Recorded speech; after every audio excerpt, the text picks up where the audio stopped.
morning person, selamat pagi. Ya ngerti kok, matanya masih pada agak sepet ya Fems ya. Ya namanya juga masih awal pagi banget, ya kan Fems? Ya udah, kita lihat yang seger-seger aja yuk. Cari yang menggugah semangat dan tentunya bikin makin happy. Dan siapa tahu nih, bisa jadi inspirasi buat kamu nih Fems.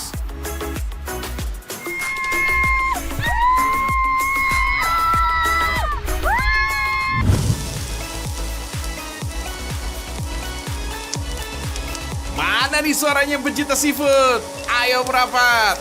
Kebayang gak tuh kelezatan dari bakaran seafood? Jadi ngiler jadinya nih. Mana masih pagi lagi, udah lihat olahan-olahan seafood yang kayak gini. Waduh, gak kuat Joy itu Fems, gak kuat.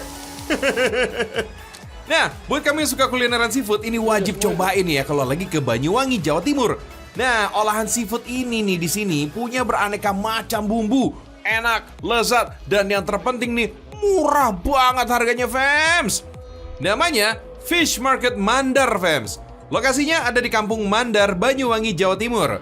Di sini terdapat pasar tradisional yang menjual berbagai macam jenis hasil tangkapan laut yang segar-segar dan murah banget tentunya. Lokasinya pun ini nggak jauh dari pusat kota Banyuwangi.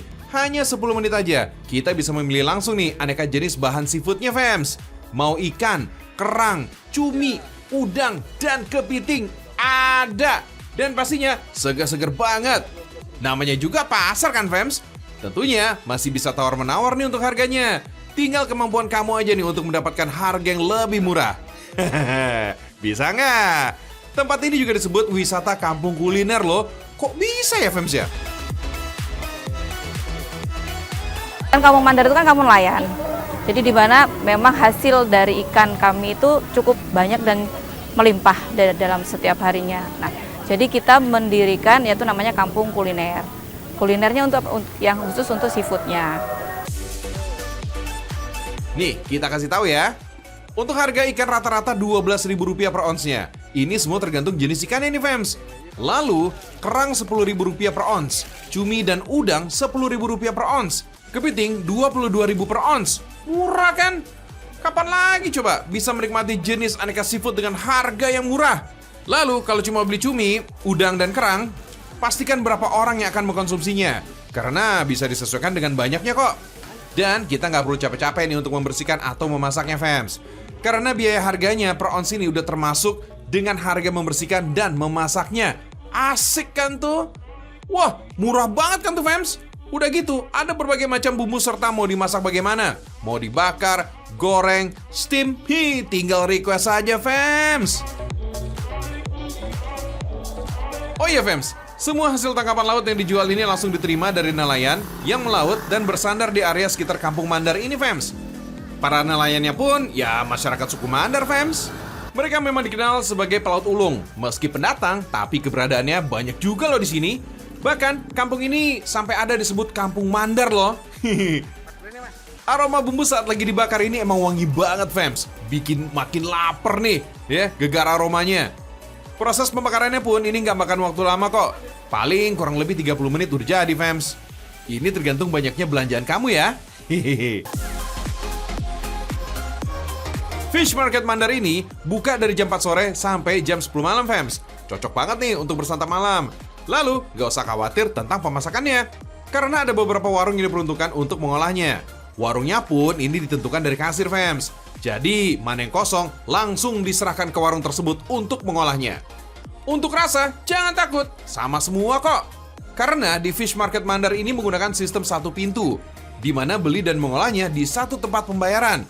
Jadi, nggak ribet dan nggak pusing deh kamu, Fems.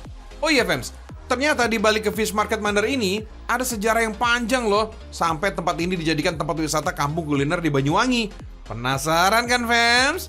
Emang gimana sih sejarahnya, Mbak? Keadaan di sini kami di 5 tahun 6 tahun sebelumnya itu kita dicap atau di brand sama Bupati pada waktu itu adalah kampung terkumuh se-Kabupaten Banyuwangi. Wow, kok bisa dibilang kampung terkumuh sih Mbak? Sepanjang dari pintu masuk tadi sampai di ujung itu adalah rawa. Yang dimana limbah masyarakat itu semuanya dibuang di sini. Terus bagaimana caranya nih bisa bersih kayak sekarang ini? Berapa lama sih ngebersihinnya? Kita sama tim membuat sistem sampah, pengambilan sampah itu dengan pakai titik-titik tertentu, yang dimana di situ nanti ada efisiensi waktu dan efisiensi tenaga. Kita trial di situ selama hampir 3 bulan, masyarakat supaya bisa sesuai dengan konsep kami. Wah, salut deh Fems! Bisa merubah daerah terkumuh di Banyuwangi, Jawa Timur menjadi tempat wisata kuliner yang top markotop. 2 jempol Fems kita kasih ya.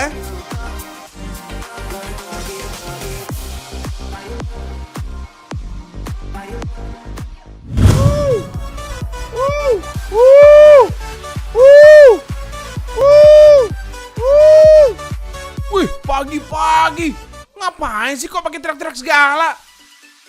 Ternyata itu tuh cara untuk memanggil warga untuk ikut tradisi gebyuk ikan. Wih, rame banget yang mau ikutan. Semoga bisa dapat ikan yang banyak ya. Fems, tradisi gebyuk ikan berasal dari desa Laban, Kabupaten Kendal, Jawa Tengah. Peralatan yang digunakan ada susuk Fems. Wes, bukan susuk yang dikaitkan dengan hal mistis ya, tapi perangkap ikan dari bambu. Oh iya Fems, bambu yang digunakan untuk membuat susuk biasanya jenis bambu kurung.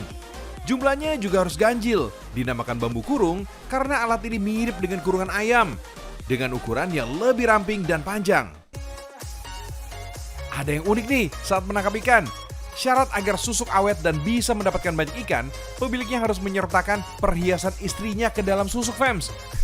Biasanya sih kalung atau cincin emas yang diambil secara diam-diam. Wait, jangan salah sangka dulu. Perhiasan ini nanti dikembalikan lagi kok setelah tradisi selesai. Nah, susuk tinggal ditaruh di atas jadah pasar. Kayak gini nih Fems. Jadah pasar ini harus diambil oleh anak-anak supaya susuk awet ya. Yuk, kita turun ke sungai. Fems, tradisi gebyuk biasanya dilakukan saat air sungai sedang surut. Gak perlu pakai alat pancing, jaring, apalagi racun untuk menjaga kelestarian alamnya. Oh iya, gebyuk dikenal dengan simbol ikatan sosial warga yang erat. Jadi, warga secara gotong royong menyusuri sungai. Kaki juga harus peka saat menyentuh ikan ya. Kalau terasa ada ikan, pasang susuk supaya ikan gak gampang kabur. Berbagai jenis ikan bisa didapat di sungai ini, tapi ikan dokang paling dominan dijumpai. Dokang sebenarnya sejenis ikan manyung yang biasa ditemukan di tepi pantai, berlumur, dan kuala sungai. Sudah cukup nih tangkapan ikan Fems. Kita buat aja yuk olahan sup ikan dokang. Pas banget nih buat menghangatkan tubuh. Oh iya, ikan dokang ini juga memiliki nama lain di setiap daerah. Kadukang, dukang, badukan, atau babukan dalam bahasa Melayu. Untuk bumbunya sih ada kemiri, ketumbar, dan kunyit yang biasa dipakai dalam kuliner Nusantara. Gak lupa nih Fems, asam jawa yang dipercaya bisa menghilangkan bau amis. Serai juga wajib ikutan ya. Masak dulu airnya Fems. Setelah mendidih, masukin ikan dokang dan masak sampai teksturnya berlemak.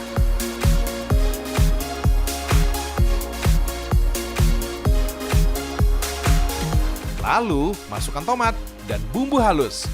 Biar cita rasanya makin sempurna, masukin daun singkil Fems. Kalau udah matang, sup ikan dokang siap disantap Fems.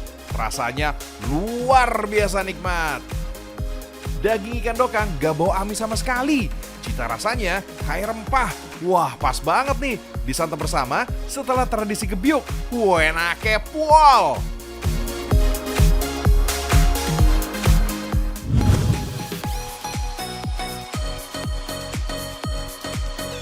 Penuh kilauan, indah, dan elegan. Harganya fantastis. Dijamin mewah maksimal Fems. Hehehe. Ini dia nih, si Mutiara. Satu-satunya batu permata di muka bumi yang berasal dari organisme hidup loh Fems. Keren. Yap, dari sinilah mutiara dihasilkan. Hewan laut bercangkang keras, kerang. Di Indonesia, salah satu daerah penghasil mutiara kelas dunia bisa kita temukan di Pulau Lombok. Pengrajin dan pembudidayanya cukup banyak nih ditemukan di sini. Gak heran fams, Lombok juga dikenal sebagai Pulau Mutiara. Salah satu lokasinya ada di pesisir Teluk Nara, Lombok Utara. Di sini kita bisa lihat langsung proses budidaya kerang, panen mutiara, sampai galeri tempat menjual mutiaranya.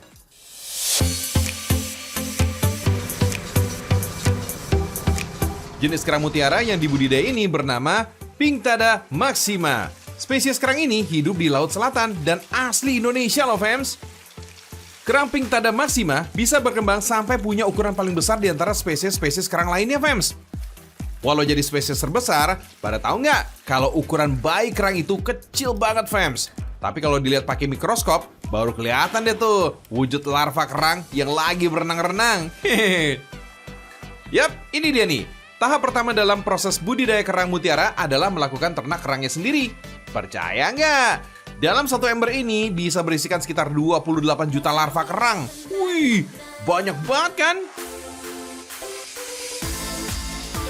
Setelah berusia 2-4 bulan, ukuran dan wujud kerang ini udah mulai kelihatan membesar fams.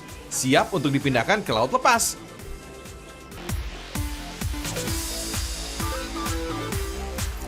Untuk proses panen mutiara jelas nggak bisa sembarangan fams. Kualitas kerang sangat menentukan mutiara yang dihasilkan. Perawatan kerang rutin dilakukan.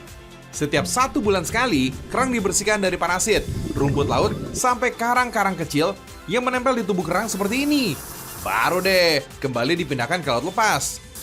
Kolektor berisi kerang ditenggelamkan selama 10 meter dari permukaan laut. Area teluk dengan arus yang tenang emang cocok nih untuk lokasi budidaya kerang mutiara seperti ini. Ini dia nih saat yang paling ditunggu. Ayo kita panen mutiaranya. Dalam kerang akan terlihat bagian insang berwarna hitam yang perlu digeser sedikit. Nah, baru deh kelihatan bulatan mutiara berwarna putih mengkilap. Potong sedikit bagian yang menyelimuti mutiara.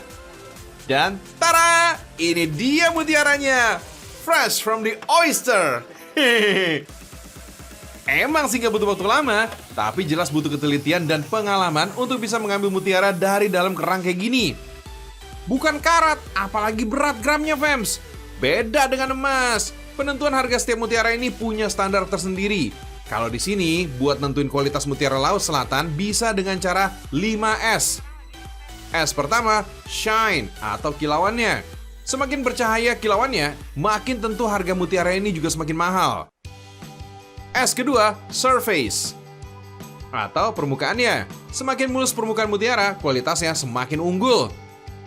S ketiga, ada shape atau bentuknya. Bentuk setiap mutiara yang dihasilkan oleh kerang ini pasti punya keunikan masing-masing. Ada bulat yang simetris, lonjong mirip telur, bahkan yang bentuk tidak beraturan sama sekali. Makanya butuh orang profesional nih dengan mata terlatih untuk bisa menilai. S keempat adalah shade atau bayangannya. Umumnya ada 2 jenis warna mutiara putih dan mutiara hitam. Kerang Pinctada maxima dari Laut Selatan ini menghasilkan mutiara putih dengan kombinasi warna lain seperti kuning gading, silver, kebiruan, sampai kuning keemasan. Bayangan warna ini juga dipengaruhi dari lapisan-lapisan cairan nacre yang mengeras. S kelima dan yang terakhir, ada size atau ukurannya. Sebagai spesies kerang terbesar, mutiara yang dihasilkan ini punya ukuran 9-20 mm. Jadiin kalung bisa, gelang apalagi, sampai sebuah cincin mutiara berwarna kuning keemasan seharga 200 jutaan jelas ada fams. Buat yang masih mikirin harga, kayaknya mundur dulu deh ya. Tapi mesti diingat nih fams, untuk dapat satu buah mutiara yang berkilau ini jelas butuh waktu yang lama dan prosesnya panjang. Jadi sepadan lah ya sama harganya. Penjualannya emang gak seramai perhiasan lainnya, tapi bagi kalangan kolektor, mutiara udah jelas jadi barang koleksi yang bernilai tinggi. Apalagi jadi satu kebanggaan nih, negeri kita tercinta ini juga jadi penghasil batu permata dari alam ini yang salah satu kualitasnya terbaik di dunia fams. Indonesia mendunia!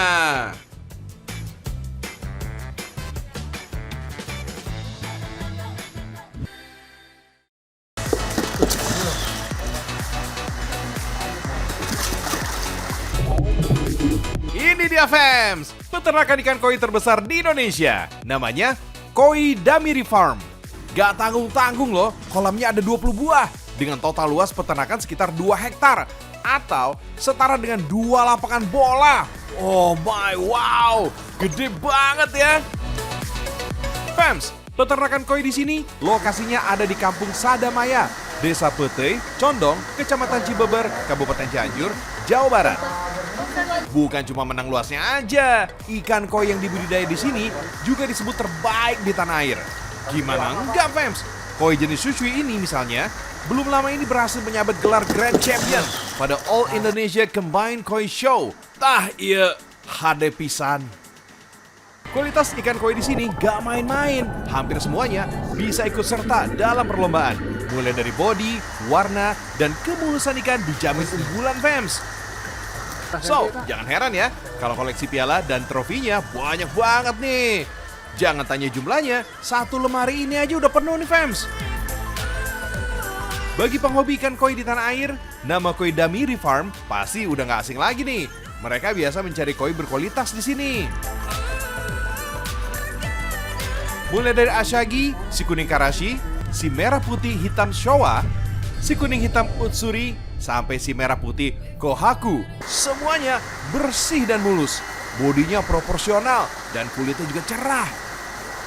Rahasia yang bikin ikan koi di sini bagus, Fams, adalah faktor air dan keturunan, Fams. pH airnya harus pas, sekitar 7,2. TDS atau kadar logam terlarut dalam airnya 70. Angka ini setara dengan air mineral yang biasa kita minum loh. Anyway, bloodline atau keturunan koi di Damiri Farm ini berasal dari indukan yang diambil dari Jepang loh, Fams. Seperti kata pepatah, buah jatuh gak jauh dari pohonnya. Pantesan aja anakan yang dihasilkan, bagus pisan lah. Terus soal perawatannya gimana ya? Ternyata sejak kecil ikan koi dipelihara di kolam tanah, Fams. Saat baru menetas sampai usia 4 bulan, ikan koi dibiarkan tumbuh di sini. Kemudian diberi makan berupa pelet. Setelah 4 bulan, ikan koi dipanen dengan jaring, Fams. BTW, masih kecil aja kok udah dipanen sih? Jangan heran gitu dong, anakan koi Kohaku ini mau disortir dulu. Setelah dipisahkan dalam kolam khusus, koi berkualitas juga diberi pakan spesial. Meski masih kecil begini, ikan koi terbaik bisa dilihat dari warnanya. Ada merah, hitam, dan putih yang seimbang. Oh iya, usia ikan koi ini ternyata bisa mencapai 8 tahun loh, Fams, dengan panjang mencapai 90 cm. Sekali bertelur, ikan koi juga bisa menghasilkan 50.000 butir telur, Fams. Tapi jumlah sebanyak ini hanya 600 butir aja nih yang bisa disebut bagus. Kemudian cuma puluhan ekor ikan koi yang berhasil lolos kontes. Wait, Fams, kamu ada nggak kepikiran nih? Kenapa ikan koi selalu ditempatkan di kolam? Kok nggak ditaruh di akuarium ya? Kayak ikan arwana gitu. Kalau ikan koi dari akuarium tidak bisa dinikmati. Jadi sisiknya itu kelihatannya itu tidak indah.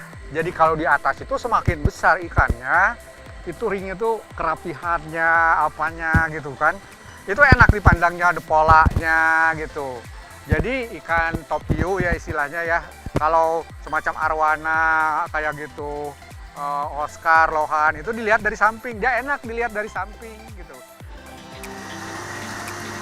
Nah, udah tahu kan alasannya kenapa? Jadi, kalian mau pelihara ikan koi jenis apa nih? Semuanya boleh aja, Fams. Asal dipelihara dengan baik ya.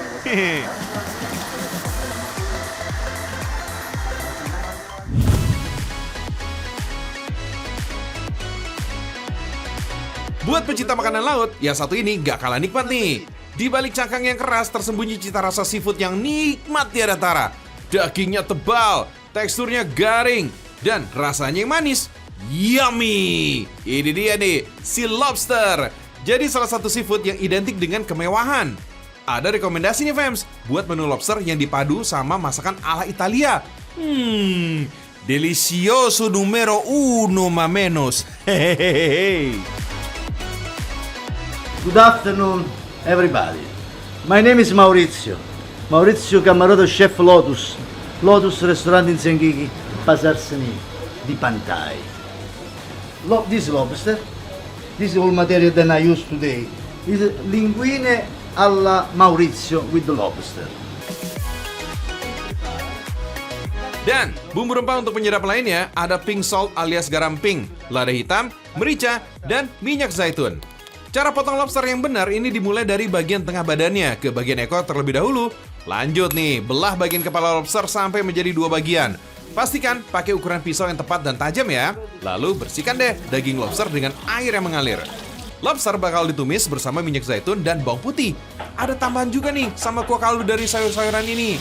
Gak lupa sedikit taburan garam, perasan lemon supaya rasanya makin segar. Hihihi. Tomat cherry-nya jangan lupa ditambahin juga nih ya. Bareng daun parsley juga, fams. Lalu diamkan sambil ditutup. Ya, jadi mirip-mirip ala masak steam gitu deh. Pertama, tumis bawang putih bersama minyak zaitun. Lanjut, tambah taburan garam pink dan tumis bersama tomat cherry segar juga daun parsley. Jangan lupa, cincangan daging lobster ini juga ikut ditambahkan ya.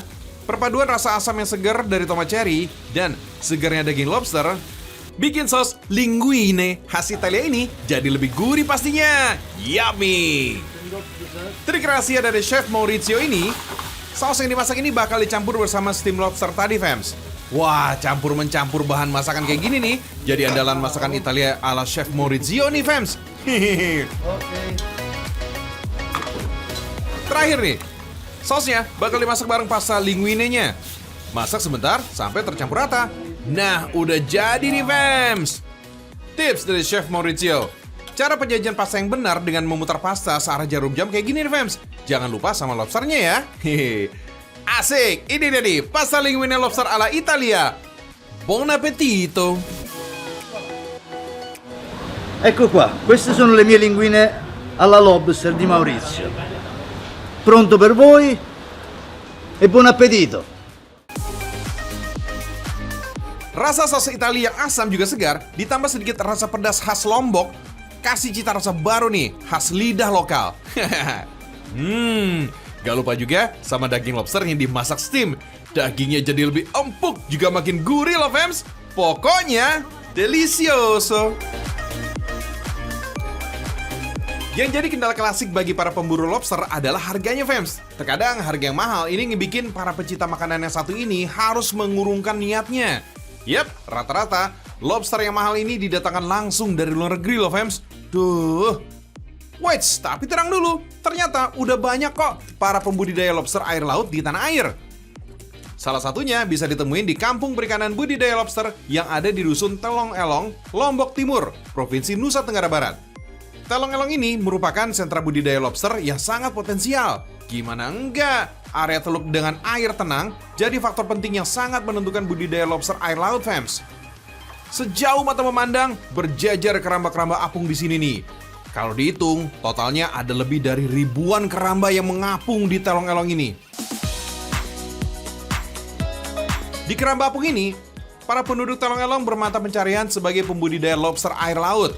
Dalam satu keramba apung terdiri dari petak-petak kolam dengan jaring untuk menampung lobster. Satu petak ini bisa berisikan sampai dengan 50 ekor lobster yang berukuran 200 gram. Ya, kurang lebih untuk ukuran segitu tuh usia lobster 5-6 bulan, fams. Fokus di sini adalah untuk pembesaran lobster dari bibitnya. Benih lobster seukuran jangkrik ini nih yang usianya baru sekitar 2 bulanan. Ukuran lobster yang semakin besar akan dipindahkan ke keramba yang lebih besar juga, fams. Ya teman-teman, ini tuh lobsternya nggak mati ya. Jadi ini tuh namanya lagi proses ganti kulit atau namanya molting. Nah teman-teman bisa lihat nih tuh. Di dalamnya udah nggak ada isinya, jadi ini tuh sisa kulitnya doang, cangkangnya. Nah ini tuh terjadi setiap 1 bulan sekali, dan yang keluar tuh akan lebih besar lagi. Pergantian cangkang umum dilakukan untuk kelompok hewan crustacean yang berkulit keras. Ini dikarenakan ukuran tubuh yang membesar juga membutuhkan cangkang yang lebih luas. Setelah molting, ukuran lobster ini bakal bertambah lebih besar. Ya, sekitar 30% dari ukuran sebelumnya, fams. Idealnya, lobster akan baru dipanen saat berusia 6-10 bulan, yang beratnya udah mencapai lebih dari 200 gram.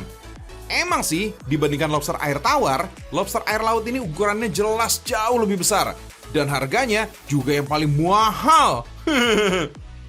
Ada 2 jenis lobster yang dibudidaya di sini nih, fams. Lobster mutiara dan lobster pasir.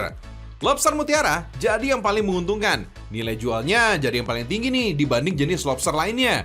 900.000 sampai 1 juta rupiah untuk per kilogramnya. Wow! Supaya lobster tetap dalam keadaan fresh, standarnya lobster ini harus dikemas dalam keadaan hidup. Yap, ini dia nih tekniknya. Lobster yang baru diangkat bakal langsung direndam dengan air es yang dingin. Setelah beberapa menit aja, lobster akan melemas seperti terbius. Lanjut keringkan badan lobster dan taburi area kepala lobster dengan pasir pantai yang sudah dikeringkan. Baru deh dibungkus nih pakai lembaran kertas koran. Dengan begini, lobster dari Telong-Elong ini siap untuk diekspor nih fams. Mantap! Keberhasilan budidaya lobster di sini nggak lepas dari peran anak muda loh fams. Sadar akan nilai ekonomi yang menjanjikan, jadi ajakan untuk ikut berpartisipasi. Salah satunya ada Bang Hasan ini nih. Di dusun Telong-Elong, Desa Jeroaru, disebut sebagai kampung lobster karena memiliki potensi yang begitu besar. Di areal ini ada ribuan keramba. Karena memiliki potensi yang begitu besar, harga lobster yang sangat menjanjikan. Saya berharap banyak yang terlibat menjadi pembudidaya karena harga lobster begitu menjanjikan. Yap, Kementerian Kelautan sudah meresmikan kawasan Telong-Elong ini jadi salah satu kampung budidaya lobster yang diharapkan hasilnya ke depan tambah optimal fams. Daerah Lombok Timur sendiri saat ini sudah mencapai 96 ton untuk jenis lobster pasir dan 62 ton untuk lobster mutiara per tahunnya. Untuk komoditi ekspornya, Bang Hasan sendiri dalam seminggu bisa mengirimkan sebanyak 5 kuintal lobster yang dikirim sampai negeri Tiongkok. Keren!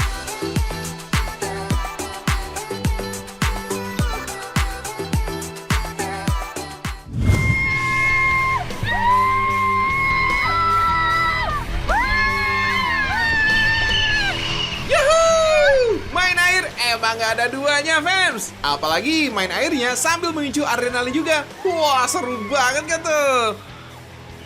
Kolam renang yang memiliki wahana permainan emang selalu menjadi daya tarik wisatawan untuk datang dan bermain fans. Wahana seluncuran pasti selalu menjadi idola dan daya tarik utama di waterpark. Yoi nggak fans? Ayo, jangan malu-malu teriak dong. Lepaskan aja kelelahan dan stres kamu fans. Hahaha.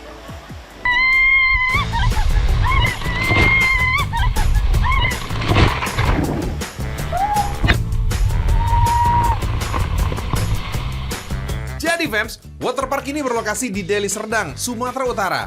Merupakan salah satu wisata tempat permainan air yang paling diminati loh. Bisa dibilang paling kece lah fams. Karena mempunyai berbagai macam wahana air yang memberi kita sedikit rasa adrenalin, lalu desainnya yang dipadukan berbagai tanaman dan pepohonan ini bikin suasananya asri. Jangan kaget ya, area waterpark ini berada di kawasan perumahan elit di Sumatera Utara. Tapi bisa terdapat waterpark yang se-wow ini nih. Modern dan menghibur banget.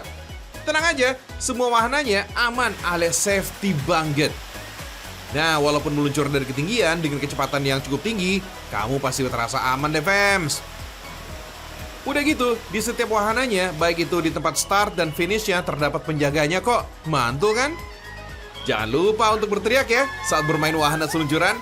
Karena dengan berteriak bisa bikin melepaskan penat dan bosan kamu fams. Kalau udah puas dengan wahana-wahana seluncurannya atau udah capek-capek berteriak-teriak, alangkah baiknya renang santai dulu nih di kolam arus fams. Asik. Di kolam arus ini kamu bisa santai mengapung di atas ban dengan mengikuti arus yang pelan sambil mengitari area waterpark kolam arus ini fams. Santai-santai kayak di pantai ya.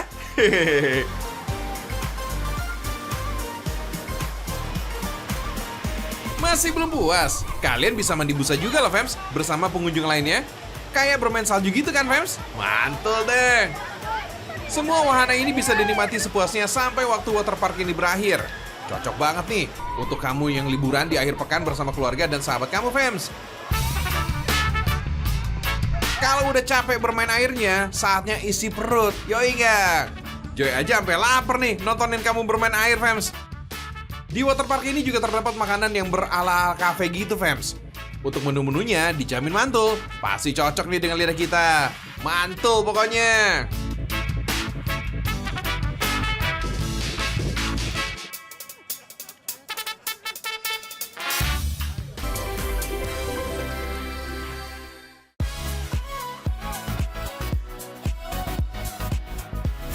Gimana fams? Gak kerasa ya? Udah hampir 45 menit aja nih Ragam Indonesia bagi-bagi informasi yang unik dan menarik. Tentunya nggak akan cukup nih buat bahas semuanya. Pokoknya ikutin terus Seragam Indonesia. Karena Indonesia istimewa. Indonesia itu kaya. Indonesia itu kita. Dan Indonesia mendunia.